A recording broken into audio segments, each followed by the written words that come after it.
Buenos días a todos, yo soy el doctor Juan Pablo Miranda, para los que no me conocen, y les voy a presentar este tema que me parece relevante, básicamente tratando de un poco buscar la etiología, digamos, o de factores que pueden contribuir al desarrollo de la hemorragia intracraneana, que es tan devastadora y lapidaria, al igual que la hemorragia pulmonar en los prematuros extremos, ¿ya? A todos nos ha tocado ese niño que nace un niño prematuro, ¿cierto? 24, 25 semanas, y dentro de un periodo de estabilidad, rápidamente, bruscamente, desarrolla, por ejemplo, una hemorragia pulmonar.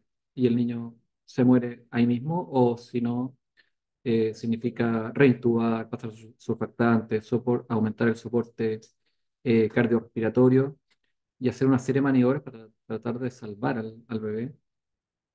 O en el caso de la hemorragia intracraniana, digamos que creemos que muchas veces vamos muy bien con un paciente y de repente el niño vamos a la eco cerebral y aparece una grado 3, grado 4 y decidimos parar de hacer cosas. Y por lo tanto, la prevención o el entendimiento de cómo se producen estos fenómenos hemorragíparos, yo creo que es relevante y tenemos que tratar de entenderlos, estudiarlos y eventualmente tratar de anticiparlos. Eso sería obviamente lo ideal, dado que tienen una alta mortalidad y una morbilidad asociada, ¿no? Aquí tenemos un trabajo, este es un trabajo de Perú, en el fondo, que muestra un poco los factores de riesgo, ya el trabajo de parto, por ejemplo, la presencia de un neumotórax, y ahí vemos un poco el timing. Estas entidades, la hemorragia intracraniana, en realidad se produce sobre todo en los primeros 7 días, especialmente en las primeras 48, 72 horas, y tiene un factor de riesgo que es el peso, ¿ya? O sea, estas son entidades de los niños más pequeños, ¿ya? Entonces, la verdad que eso es algo que no le gusta a nadie, ¿ah? Así que nos deja triste y desmotivado. Para entender un poco este fenómeno, los voy a trasladar hasta su época escolar y vamos a revisar, me di la lata de revisar algunas cosas de la física clásica, ¿ya? ¿Y por qué? Porque esto está absolutamente relacionado finalmente con la hemodinámica, ¿ah? Para entender lo que ocurre desde el punto de vista hemodinámico, hay leyes que rigen la hemodinámica, ¿ya? Y las vamos a ver brevemente. Ahí está, ¿cierto? George Ohm, ¿ya? Él vivió así en la última parte del siglo XVIII, ¿cierto? Primera mitad del siglo XIX, y la ecuación que dijo, esto él lo hizo en el fondo para la corriente eléctrica, nosotros lo aplicamos a la parte de hemodinámica, pero ahí hay un principio que es muy importante y bien básico a la vez, que dice que el flujo, ¿ya? Es igual al delta de presión partido por la resistencia, ¿ya? Y ese es uno de los grandes argumentos en el fondo de por qué, en el fondo, el hecho de tener una determinada presión arterial no significa o no asegura que exista un adecuado flujo en ese territorio, ¿ya? ¿Por qué? Porque depende también de la resistencia. Está Jean Leonard Poiseuille, ¿cierto? Que contribuyó también en esto, en que el flujo también no solamente depende de la gradiente de presión y la resistencia, ya, sino también del radio, ya, del el diámetro, ya sea de un tubo endotraqueal, de un vaso sanguíneo, y depende del radio de la cuarta. O sea, en el fondo, pequeñas variaciones en el calibre del vaso van a determinar grandes cambios en el flujo, y a la inversa, mientras más largo el vaso o mientras más viscoso, mayor en el fondo o menor va a ser el flujo, ¿no? Y finalmente la ley de Laplace, que básicamente también científicos de la época, ¿cierto? Hablan o estudian ellos, en el fondo, o relacionan un poco lo que pasa con los capilares y la tensión de la pared. Quedaron medio locos, ¿no? Bueno, básicamente obviamente son principios hemodinámicos que se aplican a la hemodinámica actual, pero ahí están los orígenes, por allá por el siglo XVII, XVIII. Y eso ahora lo vamos a empezar a tratar de poner un poco en el contexto nuestro, ¿ya? Para llegar finalmente a tratar de entender por qué se produce la hemorragia intracraniana y la hemorragia pulmonar. Y esto porque me tocó revisar justo en un curso un poco lo que pasaba con las cardiopatías, ¿ya? Y la prematurez. Y a raíz de eso llegué, entre otras cosas, a esto, que es un tema que es de los más visitados, digamos, desde el punto de vista neonatal, y que es la hipertensión pulmonar. ¿Por qué? Porque prácticamente todas las enfermedades determinan o tienen, se asocian en algún grado mayor o menor a hipertensión pulmonar. Una espiritu meconial, ¿cierto? Una asfixia neonatal, una membrana hialina, una taquipnea transitoria. Cualquier entidad prácticamente puede ser asociada a hipertensión pulmonar. E incluso la hipertensión es un fenómeno fisiológico, ¿ah? En los niños normales, ¿ya? Y básicamente hoy en día se trata de entender esto de distintos aspectos, ¿cierto? Hay distintas clasificaciones, pero esta me parece relevante. ¿Por qué? Porque, bueno, ahí ustedes acá ven lo que es la normalidad. Y al lado existen hoy día descritos tres fenotipos de hipertensión pulmonar y uno tendría que tratar de evaluar el paciente, ¿ya? Con sus características clínicas, ¿cierto? Radiológicas, ecocardiográficas, y tratar de definir en cuál de estos fenotipos encaja ese paciente, ¿ya? Entonces, fenotipo número uno, ya es el más clásico, ya es en el cual existe una alta resistencia, ya a nivel vascular pulmonar, o sea, una gran vasoconstricción, y eso determina, en el fondo, una mala oxigenación, una gran hipertrofia, dilatación del ventrículo derecho, y fíjense ustedes ahí a nivel auricular, están de derecha a izquierda, y a nivel ductal, ¿ah? Y a nivel, ahí, a nivel entonces auricular, están de derecha a izquierda, y a nivel del ducto arterioso, de derecha a izquierda también. Esta es una hipertensión de las más clásicas, ¿cierto? O sea, y esta es la que en el fondo es la gran agradecida del óxido nítrico. Tenemos otro tipo de desarrollo de hipertensión pulmonar, aquellas que cursan con hiperflujo pulmonar. ¿Ya? El hiperflujo pulmonar es la clásica hipertensión de las cardiopatías congénitas. El canal AB, la CIB, la CIA, el ductus, todas esas producen algún grado de vasoconstricción pulmonar, ya reactiva. En el fondo la vasculatura pulmonar se defiende frente al hiperflujo, se vasocontrae y eso determina que haya hipertensión. Pero la gran diferencia es, fíjense ustedes entonces cómo están, aquí vemos una aurícula izquierda que está de mayor tamaño, ¿cierto? Vemos cómo hay un chant de izquierda a derecha a nivel auricular y hay un chant de izquierda a derecha a nivel ductal. Por lo tanto, es importante reconocer que si en este caso se habla de hipertensión, no le vamos a estar haciendo un favor si es que le ponemos, por ejemplo, vasodilatadores pulmonarios u oxímetro. Y finalmente, tenemos este fenotipo de hipertensión, que es el postcapilar, y que básicamente se relaciona, aquí lo ponen, por ejemplo, con una disfunción del ventrículo izquierdo, o puede ser, por ejemplo, un ventrículo izquierdo de menor tamaño, en el cual hay una presión, como la cavidad es más pequeña, la presión es mayor, eso se transmite a la aurícula izquierda y eso a la vez se transmite hacia atrás, ¿ya? Esta es la hipertensión que se llama postcapilar o por disfunción del ventrículo izquierdo, y la característica, fíjense ustedes, tenemos un tran de izquierda a derecha a nivel auricular y tenemos de derecha a izquierda a nivel ductal, ¿ya? Entonces, existen distintos fenotipos y tenemos que tratar de encasillar a los pacientes. ¿Para qué? Para tratar de definir cuál es la mejor estrategia terapéutica. Ya, aquí tenemos lo mismo, resumido de otra manera, ¿cierto?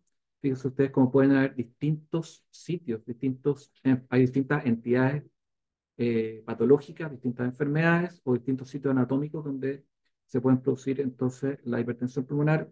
Por ejemplo, aquí la estenosis de venas pulmonares produce una obstrucción, eso produce obviamente un aumento de la presión en forma retrógrada, y en ese caso sería en el fondo como un fenotipo 3 como el último que hablamos, y en ese caso, por ejemplo, no nos sirve el óxido nítrico, ¿ya? Tenemos la hipertensión idiopática del recién nacido, por ejemplo, que se señala acá, o caso de una hipoplasia pulmonar. En esos casos también muchas veces no nos va a servir el óxido nítrico, ¿ya? Aquí tenemos entonces un video donde vemos, aquí es un paciente ya en que lo que destaca aquí es un ventrículo izquierdo que es un poco más pequeño de lo habitual, ¿ya?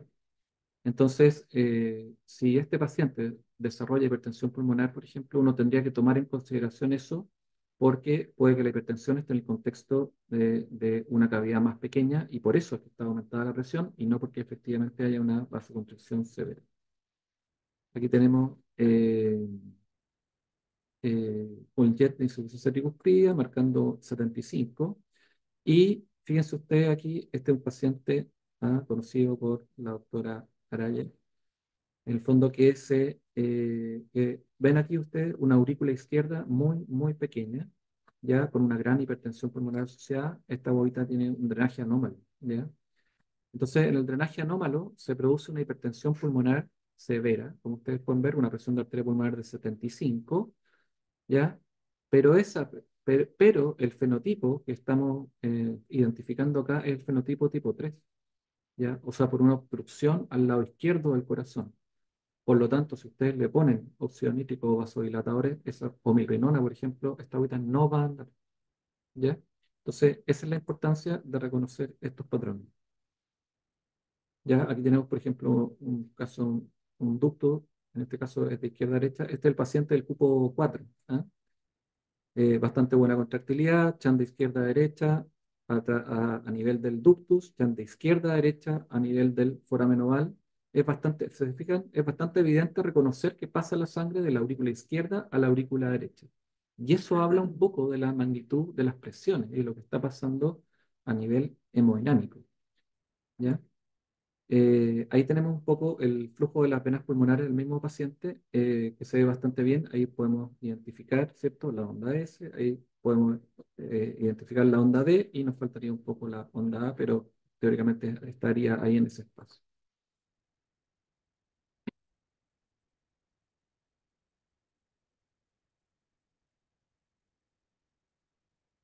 Ahí, ahí tenemos la onda E, ¿ya? La onda A nivel mitral, bastante bien separadas, ¿ya? Lo que significa en el fondo que la fase de llene ventricular pasivo-activo están bien identificadas. Y este gráfico, este dibujo lo que representa un poco lo que pasa a nivel alveolar, digamos, cuando existe un fenómeno hipóxico. El alveolo, en el fondo, sensa un poco la cantidad de oxígeno que va pasando y le dice por distintas señales, en el fondo, a la vasculatura pulmonar que se vasocontraiga. ¿Ya? Si es que no, cuando no hay oxígeno suficiente, ¿ya? El alveolo capta eso y esa circulación tiende a vasocontraerse. Esa es una característica de la circulación pulmonar, a diferencia de lo que ocurre en la circulación cerebral, en que cuando a nivel cerebral se detecta que hay menos oxígeno, lo que ocurre es una vasodilatación de ese territorio vascular. Ya, aquí ustedes ven otra imagen, tenemos aquí un foramen oval, ya, un defecto ahí a nivel del círculo interauricular, que se ve cómo está chanteando el niño de derecha a izquierda ahora, ya.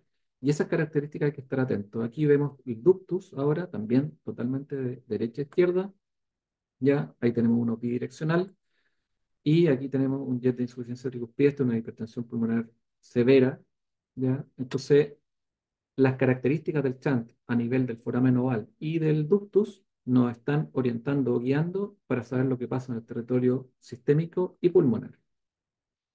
Vamos entonces entrando en materia un poquito y esto es solamente hablando esto es una hipótesis, en realidad no es que realmente sea así, pero es lo que a mí me hace sentido. Y para tratar de resolver este misterio o contribuir un poco a tratar de entender cómo es el fenómeno de la hemorragia intracraniana, esto depende de múltiples factores. Y ahí ustedes tienen varios, por ejemplo, la autorregulación cerebral, siempre está metido el ductus, está importante obviamente los niveles de CO2, ya está la vulnerabilidad de la misma matriz, eh, de la matriz germinal, digamos, que esos vasos son muy pequeños, muy delgados, hay una circulación terminal. La verdad es que hay una predisposición, obviamente, anatómica. Pero entre otras causas, ahí se señala, por ejemplo, el incremento de la presión intratorácica y el retorno venoso cerebral. ¿Ya? Entonces, factores de riesgo identificables, ya hemos dicho algunas cosas, entonces, paciente menor de 28 semanas, menor de 1000, trastorno de coagulación, infectado, sepsis, y la ventilación mecánica, ¿ya? La ventilación mecánica es uno de los factores que yo creo que puede contribuir, dado lo anterior. Entonces, nos vamos a concentrar en esto, en el aumento de la presión intratorácica. Ya hoy día, gracias a la ecografía cerebral, ¿cierto? Podemos medir los flujos, podemos sacar el Doppler, podemos saber un poco lo que está pasando a nivel del territorio cerebral y ahí tenemos mecanismos de monitoreo, entonces, a través de la eco cerebral en forma dirigida, localizada, en forma, sí, puntual, ¿ya? Versus el NIRS que nos está, por ejemplo, orientando de lo que pasa a ese nivel de manera permanente, ¿ya? De ahí la importancia, ojalá, tener NIRS, ¿ah? Así que yo creo que Pancho ahí nos va a sorprender pronto. Y entonces, ahora sí, recordando un poco lo de la ley de Ohm, ¿se acuerdan? Que el flujo, el flujo, ¿ya? Que ocurre en un sistema depende de la diferencia de presiones en ese sistema. Entonces, en el circuito cerebral, el sistema parte en el ventrículo izquierdo, ya pasa por la aorta, ¿cierto? Carótida, ya matriz germinal, ¿cierto? Y después el retorno venoso, venas yugulares, ¿cierto? Vena cava superior, aurícula derecha, o sea, el circuito parte en el ventrículo izquierdo y termina en la aurícula derecha, ¿de acuerdo? Por lo tanto, como estén las presiones a ese nivel, ya podría tener relación con cómo se desarrolla el flujo a nivel cerebral. ¿Ya? Así tenemos entonces un sistema de alta presión a nivel del ventrículo izquierdo y un sistema de baja presión en la aurícula derecha. Y eso tiene sentido, tiene que ser así para que la sangre fluya. Entonces, ¿qué es lo que pasa cuando vamos a intubar al niño? La gran mayoría de los niños, ya menores de 28 semanas o menor de 1.000 gramos, se van a intubar. ¿Ya? Y esto es el niño en ventilación espontánea. Ahí ustedes ven qué pasa cuando se contrae el diafragma, qué pasa con la presión en la aurícula izquierda, qué pasa con la presión en la aurícula derecha y qué es lo que pasa a nivel alveolar. ¿Ya? ¿Cierto? Para que entre el aire, se produce una presión negativa, eso hace que entre el aire. Esta presión negativa aumenta el retorno venoso, ¿ya? Dado que se produce un fenómeno, digamos, de aumento del diferencial de presión y por lo tanto eso hace que fluya la sangre. Pero cuando nosotros conectamos al niño al ventilador mecánico, fíjense ustedes lo que pasa con la presión en la aurícula izquierda y la presión en la aurícula derecha. El retorno venoso disminuye porque aumenta la presión a nivel auricular derecho, ¿ya? Y al mismo tiempo aumenta la presión en la aurícula izquierda y en el ventrículo izquierdo. Entonces, ¿qué pasa si cuando ustedes intuban a un niño, el resultado neto, en el fondo, es que finalmente eso favorece aumenta el gasto cardíaco. Pero si por una parte aumento el gasto cardíaco y por otra parte aumento la presión en la aurícula derecha, ¿ya? Eso puede hacer que el retorno venoso disminuya.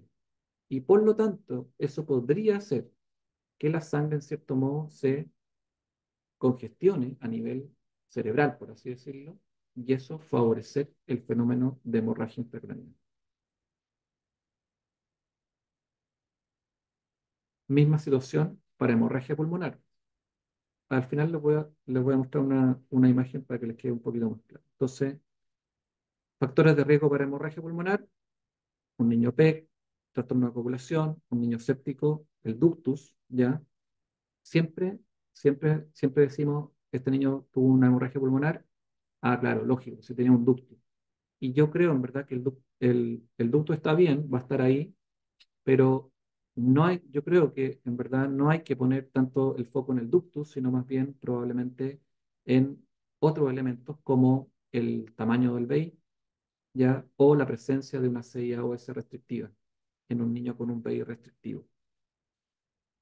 Volviendo al mismo modelo, recuerden el de más allá lo ponen como disfunción de BI, pero esa disfunción de BI muchas veces sabemos en el fondo que puede ser un ventrículo izquierdo más pequeño, ¿ya?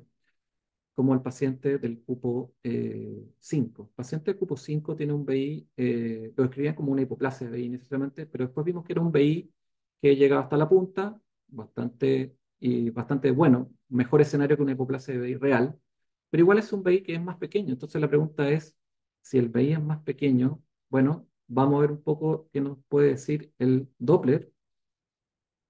Fíjese usted, ese es el foramen oval, ya. Esta órbita tiene un defecto a nivel del septum interauricular y se ve un flujo mucho más turbulento. Y se ve más turbulento porque la presión en la aurícula izquierda es mucho más alta. Ya, esta creo que no me salieron las imágenes del Doppler, pero ¿se acuerdan en el caso anterior? Yo les mostraba una onda EA bien separada. En el caso de este niño, la onda EA estaba fusionada. Y en el retorno venoso pulmonar, yo le mostraba una onda S y D que estaban normales. En este caso, la onda D era de mucho mayor magnitud que una onda D normal. Por lo tanto, lo que nos está diciendo es que la presión en la aurícula izquierda es más alta de lo habitual. Y en este caso puede ser porque el ventrículo izquierdo es más pequeño. Por lo tanto, para hemorragia pulmonar, el circuito, entonces, la zona de alta presión sería el ventrículo derecho, la de baja presión es la aurícula izquierda. Entonces, la pregunta es, en este circuito, ¿qué pasa si mi presión en la aurícula izquierda es mucho mayor de lo habitual? Si yo tengo un ventrículo derecho por alguna razón está con hipertensión pulmonar y ustedes deciden, por ejemplo, ponerle milrinón, van a tener mayor contractilidad del ventrículo derecho, ¿ya? Vamos a tener una aurícula izquierda, ¿ya? En el caso de un niño que tenga un VI pequeño hipoplásico con mayor presión, y vamos a producir una dilatación del territorio pulmonar. Por lo tanto, va a llegar mucho más sangre a un lugar que no puede recibir toda esa sangre, ¿ya? Misma situación entonces. Entonces, ¿qué pasa si yo meto mucha agua o meto mucha gente en un callejón sin salida? La gente se va a empezar a aglomerar, el agua se va a empezar a tratar de salir y lo que va a pasar va a ser eso. Si tengo un río que no puede, no tiene un final, digamos, o sea, no tiene por ejemplo, todos los ríos en el fondo llegan al mar y el mar es inmenso, o sea, una zona de baja resistencia, por así decirlo. Si yo tapo la salida de ese río, eso hace que se inunde todos los territorios adyacentes. Entonces, mi planteamiento entonces es que los fenómenos hemorragíparos en el fondo son multifactoriales. Creo que hay que hacer un monitoreo continuo en el fondo de estos sistemas, pero cuando uno entiende esto como a la luz, digamos, de estos fenómenos físicos, de la ley de Ohm, por ejemplo, que en el fondo nos da cuenta de entender dos sistemas, uno con mayor presión, otro con menor presión. Si vemos que ese delta de presiones es inapropiado, por así decirlo, eso nos puede hacer llevar a una situación de hemorragia, ¿ya? Por lo tanto, ¿quién nos podrá defender? Bueno, yo creo que el ductus y la comunicación interauricular. Probablemente si hemos visto varios ejemplos aquí de el ductus. Yo creo que como neonatólogos nos hemos focalizado siempre en el ductus. O sea, el ductus que lo tratamos, no lo tratamos, que sí, que no. Es que siempre le echamos la culpa al ductus y el ductus sí, puede que juegue un rol, pero creo que también hay que empezar a mirar la comunicación interauricular o el foramen oval como también que juega un rol importante en todos estos fenómenos. ¿Por qué? Porque si ustedes tienen, por ejemplo, un ventrículo izquierdo que es más pequeño y una aurícula izquierda que está sometida a mayor presión, si tienen un foramen oval restrictivo, no hay por dónde descargar. Y ese es el niño que tiene mayor factor de riesgo, aquel que tenga un ventrículo izquierdo pequeño con un foramen oval restrictivo. ¿Qué hay? ¿Ya? Y el que hay, porque en el fondo hay septum interauricular como tantas, distinto, digamos, como tantas personas, pero en las transposiciones muchas veces tocan niños con septum interauricular intacto Y el que tiene septum interauricular intacto lo pasa peor que uno que tiene una CIAOS amplia. ¿Sí o no? Entonces, en definitiva, hay que estar atento no solamente al ductus, sino que al tamaño de las cavidades, sobre todo las cavidades izquierdas. Hay que mirar el foramen oval, describirlo, ver su permeabilidad, su tamaño, la dirección del flujo. Y desde el punto de vista de la ventilación mecánica, hay que buscar ese punto óptimo que tenga el mejor reclutamiento alveolar, pero con el menor compromiso hemodinámico, de tal manera que no altere mucho las presiones a nivel cardíaco para que no tengamos algún tipo de repercusión a nivel sistémico.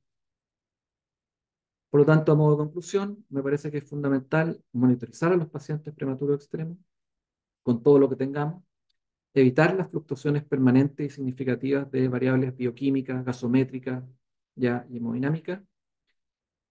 Me parece fundamental observar las características del flujo sanguíneo a través del ductus y del foramen oval o la CIA, y que la ecocardiografía funcional y cerebral obviamente puede orientar en el reconocimiento de estos patrones anatómicos y funcionales de riesgo.